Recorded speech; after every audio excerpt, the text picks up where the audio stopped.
மகரம் ராசி 12 ராசிகளையுமே ஒரு அதி அற்புதமான ராசி அப்படின்னு சொல்லலாம். இந்த மகர ராசி பாருங்க, ஜோதிட ரீதியாக 10வது ராசியாக இருக்கு. இது சனி பகவானால் ஆளக்கூடிய ஒரு நில ராசி. இந்த ராசியில் இருக்கிறவங்க பாருங்க, டிசம்பர் 22லேருந்து ஜனவரி 19 வரைக்கும் பிறந்தவங்களா இருப்பாங்க. இந்த மகர ராசிக்காரங்க சனி பகவானால் ஆளக்கூடிய ஒரு ராசி அப்படிங்கிறதுனால பெரும்பாலும் கடினமான உழைப்பாளியாக இருப்பாங்க.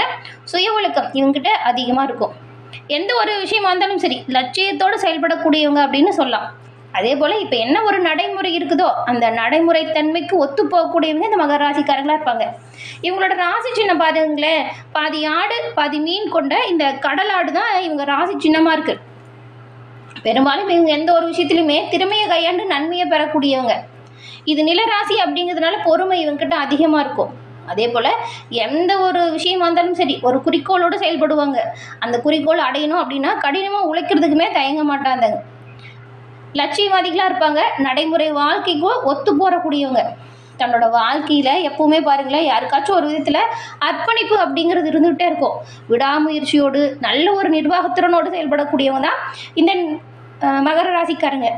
இந்த மகர ராசிக்காரங்க பாருங்கள், டிசம்பர் 22லேருந்து ஜனவரி 19ஆம் தேதியில் பிறந்தவங்க தான் இருப்பாங்க அப்படின்னு சொன்னோம்.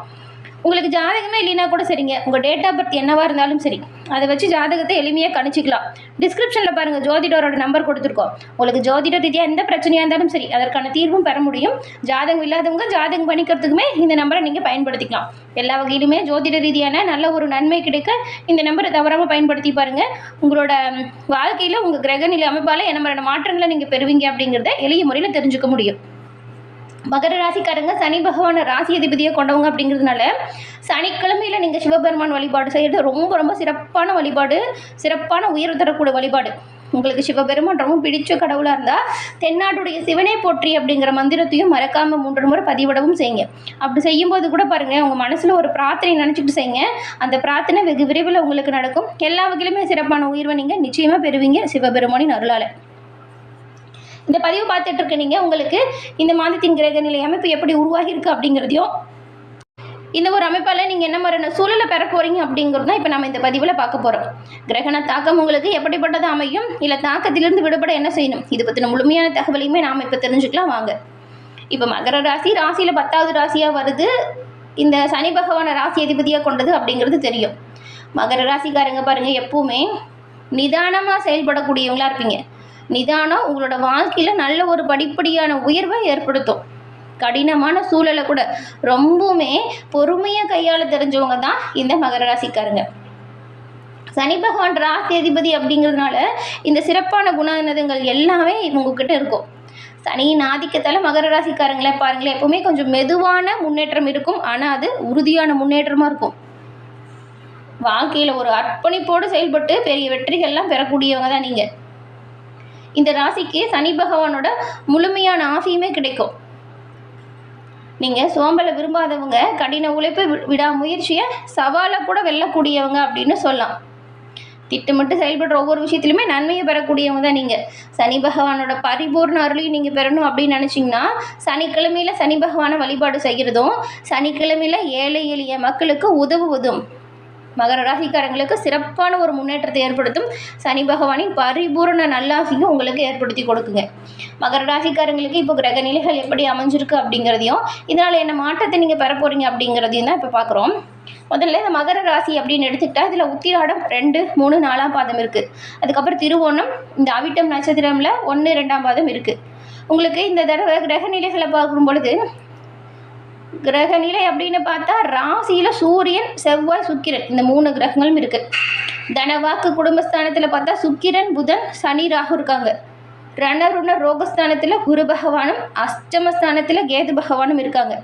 இந்த ஒரு கிரக நிலை அமைஞ்சிருக்கு.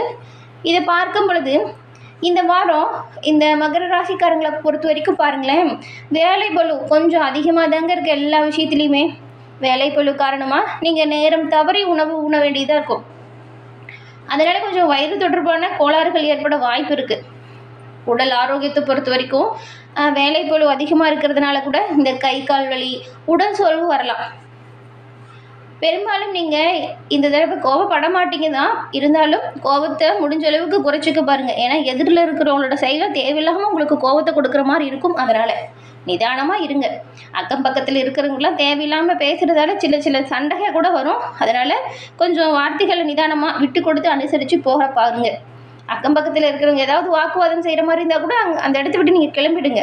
ஏன்னா அது உங்கள் கௌரவத்தை பாதிக்கும்படியான சூழலை கொடுத்துருங்க. அதனால தான் உத்தியோகத்தில் இருக்கிற நீங்களுமே சக ஊழியர்களாக இருந்தாலும் சரி, உங்கள் மேலதிகாரிகளாக இருந்தாலும் சரி, கொஞ்சம் அனுசரித்து போங்க. அனுசரித்து போகிறது நல்லது. ஏன்னா தேவையில்லாமல் சண்டை, சச்சரவு, வாக்குவாதம் உங்களோட நல்ல பெரிய கெடுத்துரும். குடும்ப உறவுகளை பொறுத்த வரையுமே நீங்கள் கொஞ்சம் கவனமாக தாங்க இருக்கணும் இந்த வாரம் அப்படிங்கிறது. ஏன்னா திடீர் பிரச்சனைகள் வரும், அதனால் தேவையில்லாத வாக்குவாதம் வரும். அதனால தான் கருத்து வேற்றுமை வராமல் பார்த்துக்கிறது நல்லது. விட்டு கொடுத்து அனுசரித்து போகிறது குடும்பத்தில் நல்ல ஒரு சந்தோஷமான சூழலை உருவாக்கும். இந்த சமயத்தில் தான் நீங்கள் ஒரு ஞாபகம் வச்சுக்கணும், உங்கள் குடும்ப ரகசியத்தையோ குடும்பத்தில் இருக்கிற பிரச்சனையோ மற்றவங்ககிட்ட நீங்கள் சொல்லாமல் இருக்கணுங்க. அதே போல் குடும்பத்தை பற்றி மற்றவங்க ஏதாவது உங்ககிட்ட தப்பாக சொன்னால் கூட அதை மனசில் போட்டு குழப்பிக்கிட்டு சண்டை சச்சரவில் ஈடுபடக்கூடாது. இதை தவிர்த்தாலும் பெரும்பாலும் குடும்ப சூழலை நீங்கள் இன்பமானதாக கொண்டு செல்ல முடியும் இந்த வாரம். அதே போல் வேலை விஷயமா ஒரு சில மகர ராசிக்காரங்க பாருங்கள், இந்த தடவை குடும்பத்தை விட்டு பிரிஞ்சு வெளியில் தங்குற மாதிரியான சூழல் இருக்குது. பெண்களில் பொறுத்த வரைக்கும் கொஞ்சம் உங்கள் வேலை எல்லாமே கொஞ்சம் அலைச்சல் தரும்படி தான் இருக்கும். வேலை பளு அதிகமாக இருக்கும். இதனால் கொஞ்சம் உடல் அசதியாக இருக்கும். தேவையில்லாமல் குழந்தைங்கிட்ட டென்ஷன் ஆகிட்டு சண்டை போடுற மாதிரி இருக்கும். நீங்கள் கொஞ்சம் நிதானமாக எதையும் பிளான் பண்ணி பண்ணுங்களேன். பெரும்பாலும் அலைச்சலை தவிர்க்க பாருங்கள். வேலையை பிளான் பண்ணி பண்ணுங்கள். கொஞ்சம் நீங்கள் கரெக்டாக உங்களோட வாழ்க்கையை கொண்டு சொல்ல முடியும். வீடை பொறுத்த வரைக்கும் நீங்கள் தேவையில்லாமல் யாருக்கிட்டையுமே வீணாக வாக்குவாதம் செய்யாதீங்க. வீண் வாக்குவாதங்களை தவிர்க்க பாருங்கள், நல்லது. மாணவர்களுக்கு அடுத்தவங்களை பற்றி விமர்சனம் செய்கிறதா இருந்தால் அந்த விஷயத்தை தவிர்க்க பாருங்கள். முழு மனசாக நீங்கள் உங்கள் கல்வியில் கவனம் செலுத்துறது ரொம்ப ரொம்ப நல்லதாக இருக்கும். இந்த உத்திராடம் 2, 3, 4ஆம் பாதம் கொண்டவங்களுக்கு இந்த வாரம் கவனமாக எந்த ஒரு விஷயத்திலையும் செயல்படணும். பொறுமை, நிதானம் தேவைப்படுது. பண விஷயத்தில் எச்சரிக்கை, கவனம் கண்டிப்பாக வேணும். அடுத்தவங்க கிட்ட தேவையில்லாமல் சில்லறை சண்டை வருது அப்படின்னா அந்த இடத்தை விட்டு ஒதுங்கி போயிருங்க. இந்த உத்திராடம் நட்சத்திரக்காரங்களுக்கு வயிறு தொடர்பான பிரச்சனை ஏற்படும். வார மத்தியில் பண வரவுமே நல்லா இருக்குது. நீங்கள் மேற்கொள்ளக்கூடிய பயணம் மகிழ்ச்சி தருவது அமையும். தொழில் வியாபாரத்தில் ஈடுபட்டு இருக்கிற நீங்கள் கொஞ்சம் கடுமையாக உழைச்சா நன்மைகளை பெறலாம். எதிர்பார்த்தபடி பழைய பாக்கிலாம் இப்போ கை சேரும் பாருங்களேன். உத்தியோகத்தில் இருக்கிறவங்களுக்கு சக ஊழியர்கள்கிட்ட தேவையில்லாமல் வீணான வரக்கூடிய வாக்குவாதத்தை தவிர்க்க பாருங்கள், அது நல்லதாக இருக்கும். அடுத்து திருவோணம் நட்சத்திரக்காரங்க, உங்களுக்கு இந்த வாரம் குடும்பத்தில் இருக்கிறவங்களோட செயல்பாடு கொஞ்சம் கோபத்தை தூண்டுற மாதிரி இருக்கும். அவங்களோட செயல் கோபத்தை கொடுக்குற மாதிரி தான் இருக்கும். கொஞ்சம் அனுசரித்து போங்க. விட்டு கொடுத்து போகிறது நல்லது தான். கணவன் மனைவியிடையே உங்களுக்குள்ளேயுமே சரி கருத்து வேறுபாடுங்கிறது வரும். ஆனால் நீங்கள் கொஞ்சம் நிதானமாக கருத்து வேறுபாடு வந்தாலும் அதை கொஞ்சம் பெருசாக பிரச்சனை பண்ணாமல் இருங்க.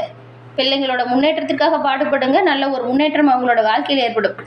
காரிய தடை வரும். இது கொஞ்சம் மனக்குழப்பத்தையும் டென்ஷனையும் தர மாதிரி இருக்கும். ஆனால் பாருங்கள், பண வரத்து நல்லபடியாக இருக்குது. தேவையில்லாமல் மனசை போட்டு குழப்பிக்காதீங்க.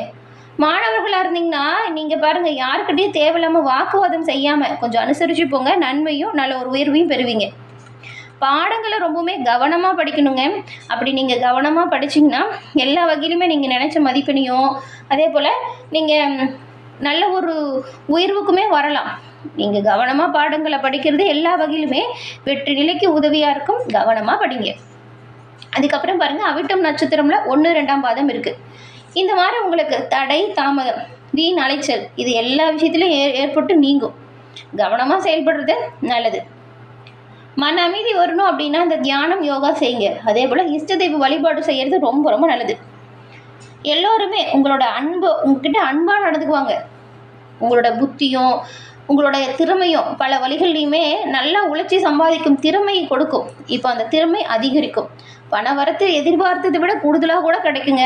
பேச்சில் ஒரு இனிமை வேணும். பேச்சின் இனிமை, சாதுரியம் எடுத்து எல்லா காரியத்தையுமே திறம்பட செய்து முடிக்க உதவியாக இருக்கும். எந்த ஒரு விஷயமா இருந்தாலும் சரி கவனமாக செயல்படுங்க. நன்மை கண்டிப்பாக உங்களுக்கு வரும். அக்கம் பக்கத்தில் இருக்கிறவங்ககிட்ட தேவையில்லாமல் இந்த அவிட்டம் நட்சத்திரக்காரங்களுக்குமே சண்டை வரக்கூடிய வாய்ப்பு இருக்குது.